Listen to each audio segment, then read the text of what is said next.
다 같이 찾으신 줄로 알고 한 음성으로 봉독하겠습니다. 그러므로 이스라엘의 하나님 나 여호와가 말하노라. 내가 전에 내 집과 내 조상의 집이 내 앞에서 영이 행하리라 하였으나 이제 나 여호와가 말하노니 결단코 그렇게 아니하리라. 나를 존중히 여기는 자를 내가 존중히 여기고 나를 멸시하는 자를 내가 경멸히 여기리라. 아멘. 오늘 말씀 제목은 나를 존중히 여기는 자를 내가 존중히 여기고 나를 멸시하는 자를 내가 경멸히 여기리라 라는 제목으로 말씀을 증거하겠습니다.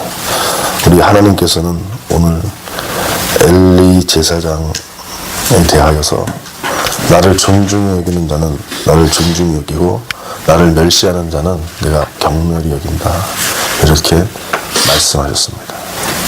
하나님께서 친히 당신이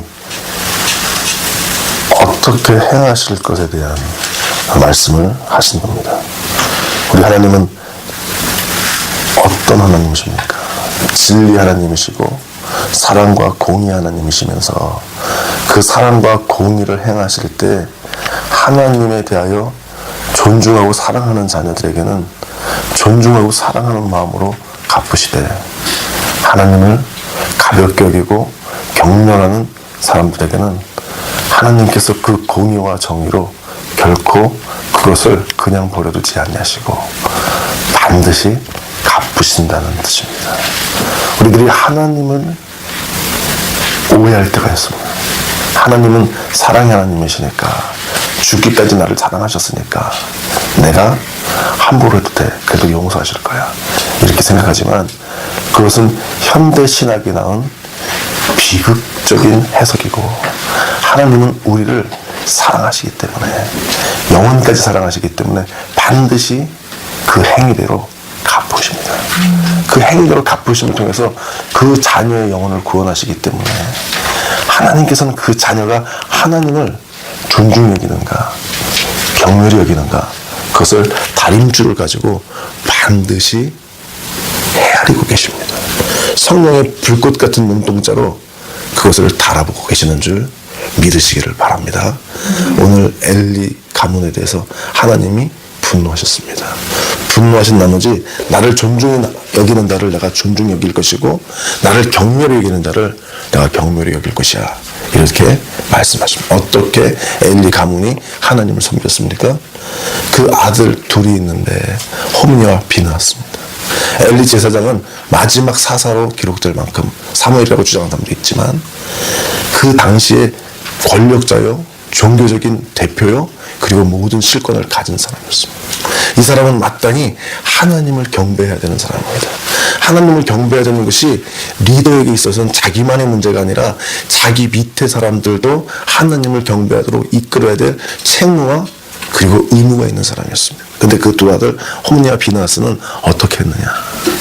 하나님 앞에 예배를 드리는 그 성물, 하나님 앞에 바쳐지는 그 제물을 먼저 타면서 고기를 먼저 뜯어먹고 그것에 그치는 것이 아니라 이 홈리와 비나스가 하나님의 성전에서 수종드는 여인들과 동침하기 이르는 정말 말도 안 되는 범죄를 여호와의 목전에서 저질러 버렸습니다. 당시의 사람들의 의식은 하나님께서 그 성소에 계신다고 생각했던 그 시대인데 바로 그들이 저지른 범죄는 다름 아닌 하나님의 그 성소 안에서 끔찍한 범죄를 저지르고도 전혀 회개함이 없었습니다. 여러분 오늘 엘리 가문의 홈리와 비나스가 저지른 범죄는 무엇이냐면 바로 하나님의 예배를 부정해버린 겁니다. 하나님 앞에 드려지는 예배를 훼손해버린 죄를 저지른 거죠. 이 예배를 부정하고 예배를 훼손한 그 죄를 하나님이 보시고 뭐라고 말씀하셨냐면 나를 존중히 여기는 자를 내가 존중히 여기고 나를 경멸히 여기는 자를 멸시할 것이다. 이렇게 말씀하셨죠. 여러분 예배는 무엇입니까? 예배가 무엇이기에 하나님께서는 예배를 부정하고 예배를 훼손한 그 자들에 대해서 나를 니네들이 존중히 여기지 아니하였고 나를 경멸하였다 이렇게 책망하셨을까요? 여러분 예배는 무엇입니까? 예배는 뭐냐면 하나님의 임재하심을 우리들이 깨달아서 하나님의 임재 앞에서 코람데오 하면서 무릎 꿇고 그를 경배하는 겁니다. 다시 말하면 하나님의 존재를 인정해드리고 하나님의 존재가 너무 위대하시고 너무 감격스러워서 그 하나님 앞에 찬양하며 우리의 감격을 하나님 앞에 나타내는 게 예배입니다. 그런데 그것을 부정했을 때 하나님은 어떤 감정이 드시냐면 니네들이 나를 존중하게 여기지 않는구나, 나를 경멸하는구나, 이렇게 섭섭해 하십니다. 오늘 우리가 이 시간 예배를 드립니다. 우리가 예배를 드릴 때마다, 그리고 저녁 때 우리가 예배를 드리기 전에 꼭 제가 빼놓지 않고 여러분들을 위해서 중보하는 그 기도가 있습니다. 여러분 아십니다. 진정과 신령으로 예배 드리게 달라고. 왜요? 우리가 예배를 드리면서 우리의 마음은 원치 않는데 우리의 육신이 연약해서 하나님 앞에 드리는 그 예배를 존중히 드리지 못하고 오히려 경멸히 여겨서 하나님이 나 정말 니들 다 경멸하는 거야, 이런 마음 드실까 두려워해서요. 사랑 여러분, 만약에 제가 친구 집을 갔는데 친구가 너 누구야? 너 누군데 우리 집에 와 있는 거야? 나야. 나 너 같은 사람 몰라. 이렇게 만약에 저를 외면한다면 그 친구가 저의 친구됨을 부정하고 외면하는 거겠죠? 친구로서의 존재를 인정하지 않고 무시하는 거겠죠? 얼마나 모욕감과 수치감이 들겠습니까? 아마 그 친구 집을 나서면서 내가 너 같은 걸 친구로 뒀다니 다시는 너를 내가 친구로 인정하지 않고 나도 너를 부정하리라. 얼마나 안갚은 복수를 마음속에 되뇌이며 발길을 돌리겠습니까? 여러분, 이 시간 우리들이 주님 앞에 예배를 드린다는 것이 왜 하나님이 그것을 기뻐 여기시느냐?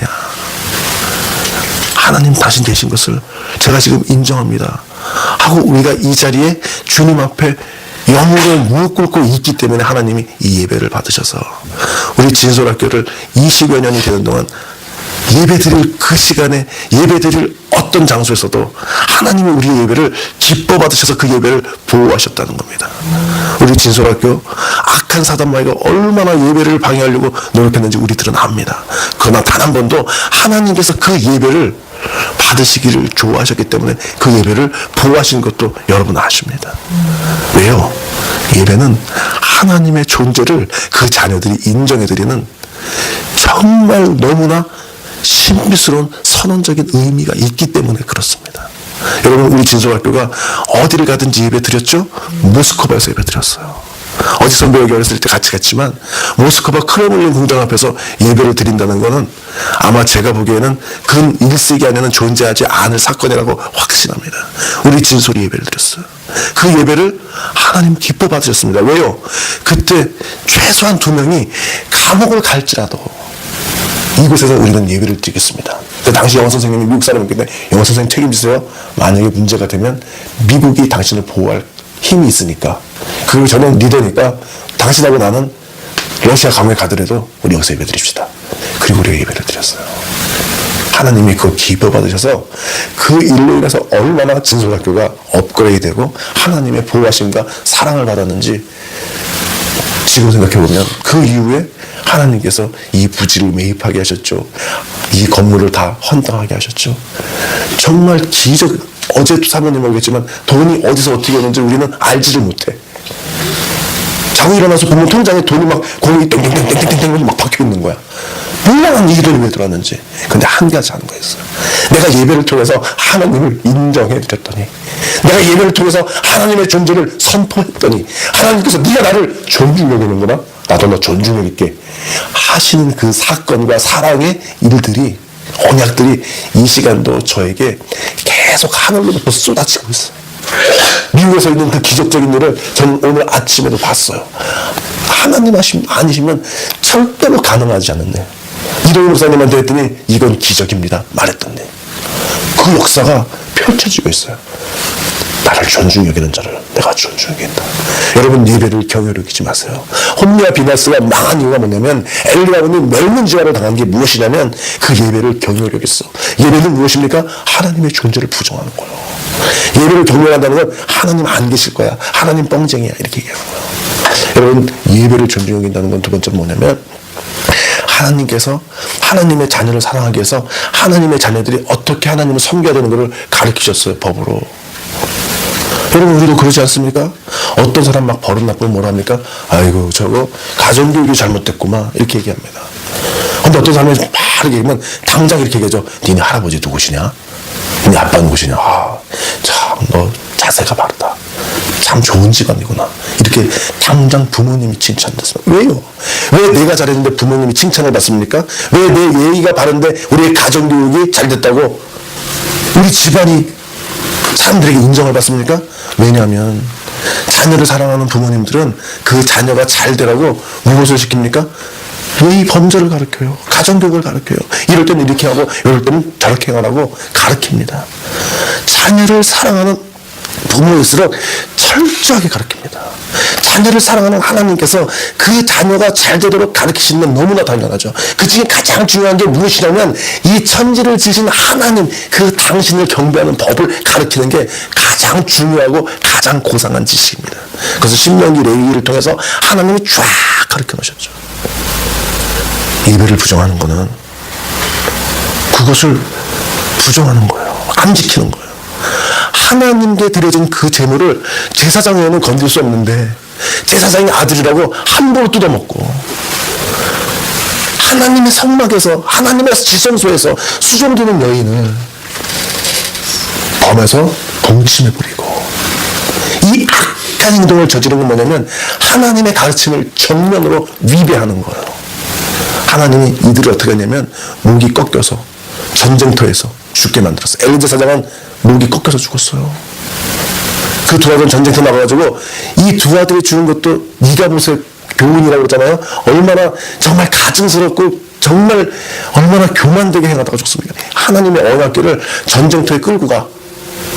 이것을 무엇이라고 포장하냐면 신앙으로 포장해. 신앙으로 포장된 모든 행위들을 종교라고 하는 거예요.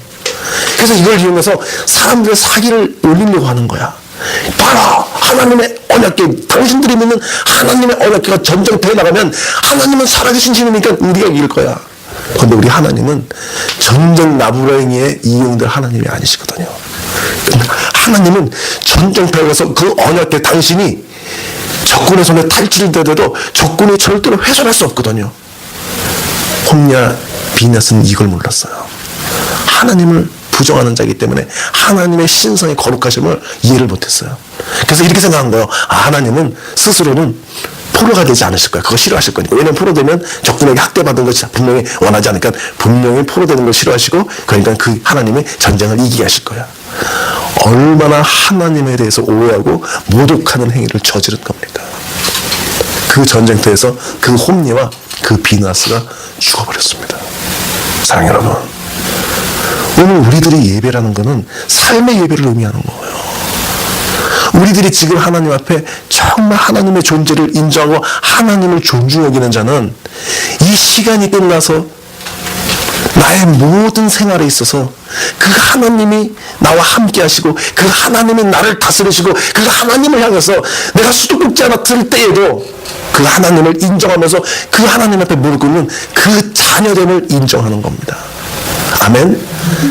그럴 때 하나님의 말씀, 자녀들을 향해서 그 사랑으로 가르치는 그 말씀이 우리 가운데 살아있는가, 그것을 하나님은 네가 나를 존중히 여기는구나 이렇게 평가하신다는 거예요.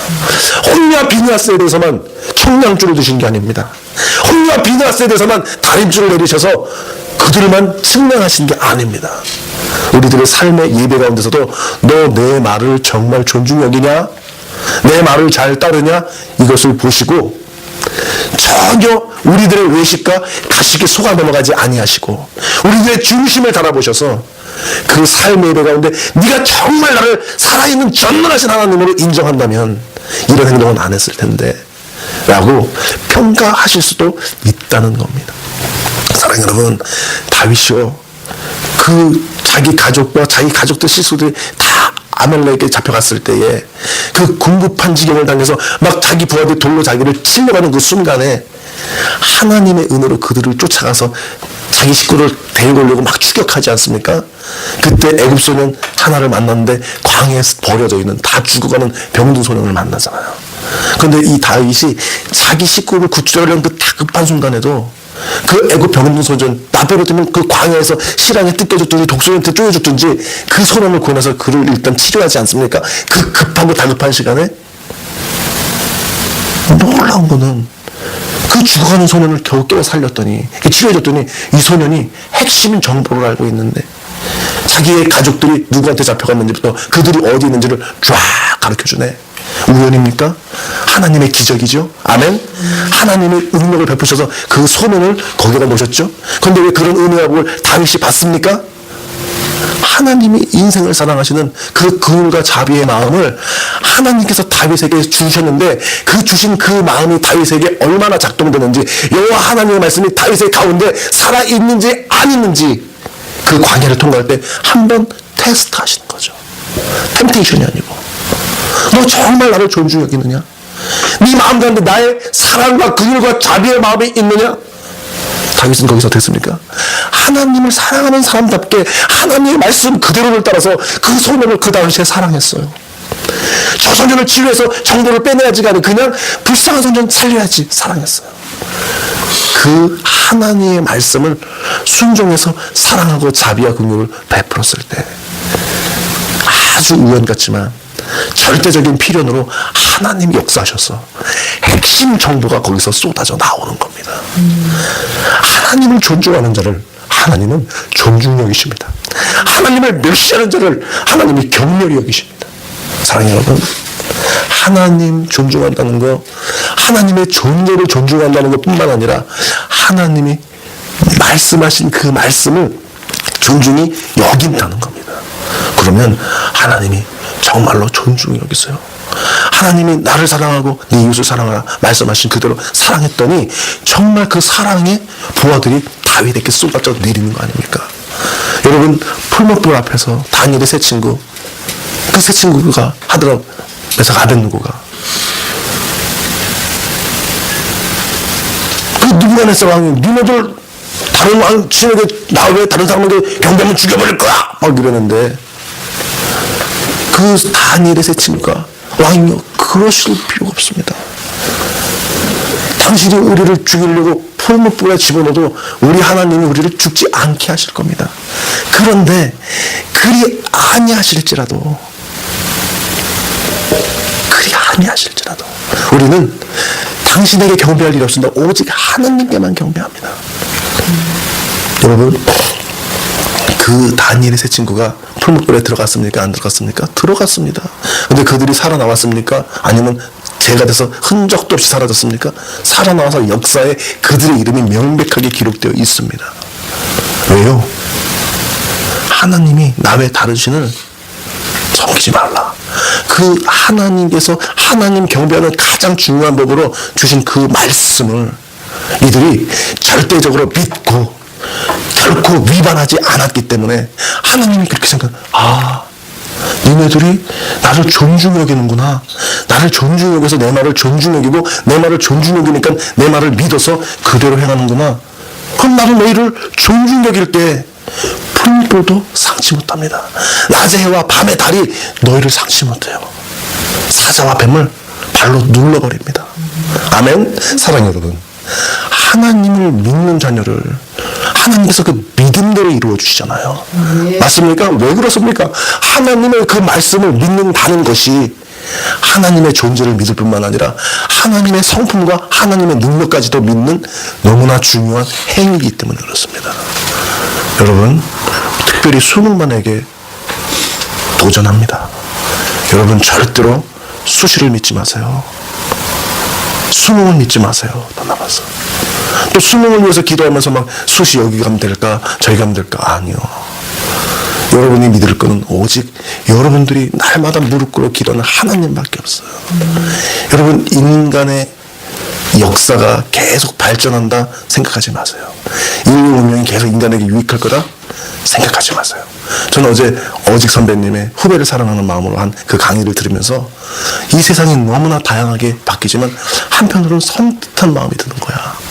어제 빅데이터에 대한 많은 사례들에 대한 그 강의도 들었지만, 와, 나의 행동이 누군가가 그걸 자료로 수집하고 나의 행동을 예측할 수 있고, 또 이런 것들의 그 끝자락이 뭐냐면 결국 뭐냐면 인간은 인간은 심리적인 한계를 지닌 유기체야, 뭐 이런 결론으로 몰아가 버리고, 결국은 이런 과학지수 많은 어마어마한 데이터를 통해서 하나님을 부정하는 도구로 사용되어진다면 얼마나 무시무시하고 파괴적인 결과들이 올까, 이런 생각을 하면서 한편으로는 소름 끼치더라고요. 정말 우리 진솔 지도자들이 이 세대에 정복당하는 게 아니라 이 세대를 극복해서 과학을 사용할 수 있는, 진정한 의미의 과학을 사용할 수 있는 사람들이 돼야 돼요. 정말 이상지세계에서도 앞장서 나가야 되는데 그것이 어떨 때 가능합니까? 여러분, 다니엘처럼 자기의 성능보다 하나님 앞에 경건을 택한 그 사람에게 갈대우의 수백 때보다 10배의 더한 지혜를 다니엘에게 부어주셨잖아요. 맞습니까? 여러분, 지혜로 승부하는 겁니다. 하나님 존중함으로 승부하는 거예요. 이 세상 사람들이 다 하나님 없다고 말할 그날에, 아니야, 하나님 있어. 그래서 엘리야처럼 내가 하나님이 만약에 없다면 니들 봐라, 내게 하나님이 있고 하나님이 존재하신다면 하늘에서 불이 내릴 거야 할 때 진짜 불이 내릴 정도로 우리들이 그만큼 하나님을 사랑하고 존중해주는 영적인 능력이 있어야 되지 않겠습니까? 사랑하는 여러분, 하나님은 당신을 존중하는 자를 존중해 계십니다. 하나님은 당신을 경멸하는 자를 멸시하십니다. 한 명도 살아남은 사람이 없어요. 하나님을 경멸해서 우리들은 예배합니다. 오늘 특별히 그래서 예배합니다 찬양을 드렸어요. 우리들은 예배를 통해서 하나님의 존재 앞에 무릎 꿇는 자녀 되기를, 하나님의 말씀 앞에 내 일생을 투자하고 일생을 걸어서 다니엘처럼 그 새치기처럼 생명을 걸었어. 주의 계집종이 주의 뜻대로 하옵소서는 그 마리아처럼 자기의 일생을 걸어서, 옥탑을 깨인 여인처럼 자기의 일생을 걸어서 하나님의 말씀에 순종하는, 그래서 하나님을 경배하고 예배할 때 하나님께서 니네들이 나를 존중히 여기는 바로 진솔이구나. 내가 지금부터 너희들을 존중히 여길 때, 내가 너희들을 존중히 여겨서 니들이 원하는 모든 니들이 생각하는, 너희들이 계획하는 어떤 것보다 내가 앞장서서 해결해 줄게 하는 여호와 이레의 복을 누리시기를 예수님의 이름으로 축복합니다. 세상은 우리 발 아래에 있습니다. 왜냐하면 하나님이 그 세상을 지으셨기 때문에 어떤 바벨탑도 하나님보다 높을 수 없어요. 특별히 합리성과 인본주의와 과학과 그리고 자유주의에 도전받는 이때 오직 하나님의 말씀에 살아계심에 힘입어서 더 그 말씀 앞에 전진 또 전진하는 저와 여러분 되시기를 예수 그리스도 이름으로 축복합니다. 기도하겠습니다.